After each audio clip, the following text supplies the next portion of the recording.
you go to Union, and then you go into Spartanburg. So Greenville, Spartanburg area. I don't know if you've heard about it. He was actually in that area. He was actually going out and kidnapping girls and sticking them in a bunker underground. And he was one of those same kind of guys that was kind of reclusive. Um, Nobody, people would just start randomly missing, and one of them got loose. And then that's how they busted him. And then when I see the things they described about that guy, this one's worse. You and I spoke, actually we forgot to talk about it, but he has a girlfriend that Yeah. goes in, but I said to you, so did Jeffrey Epstein. I mean, Ghislaine Maxwell was his female accomplice that did just as horrible things. So, you don't think the girlfriend matters? You sort of made some comments that she may be a little off. I mean, Again, I know there's somebody for everybody. You know, I know Craig's been married before, just like Rex. He's been married. Oh, that's the neighbor. I just find it hard to believe on a psychological level that somebody could see his personality, deal with all of that monstrosity down there and all the things that come with it, the erratic behavior, and then still be with him like that. It's just, I know he and his wife had to get divorced for some specific reason. He's not one of those guys that's going to be the party guy that's going to go to the bar and have an affair. This guy's not like that. and no social media, no connections to the outside world. Yeah. How do you find people? It's just, I mean, he finds more people than people I know that live all over social media. So there's just so many oddities of every human being that I've ever met. It just concerns the Jesus out of me.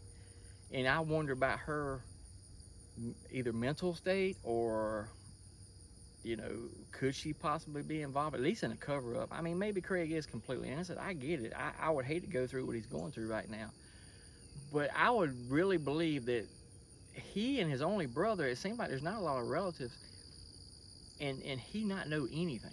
And then his brother be down here a couple of weeks ago, and y'all don't talk about this? I mean, it's just scary. It's crazy. It's hard for me to even believe it, period.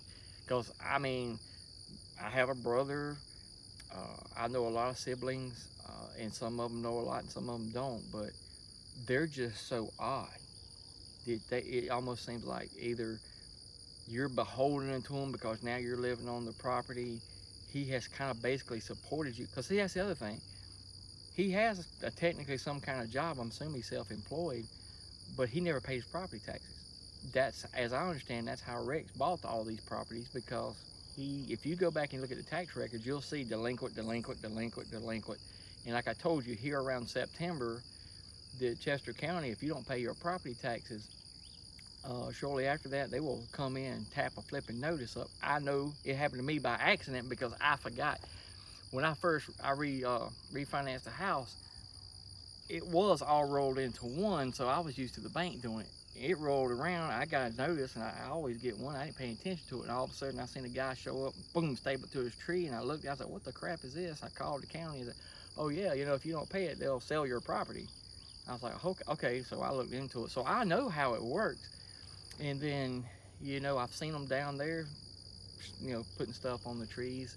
And then I go back and look, and you can see it clear as day, delinquent. Then you see where Rex went in, and then I guess he bought the properties in 2021, I think the report said.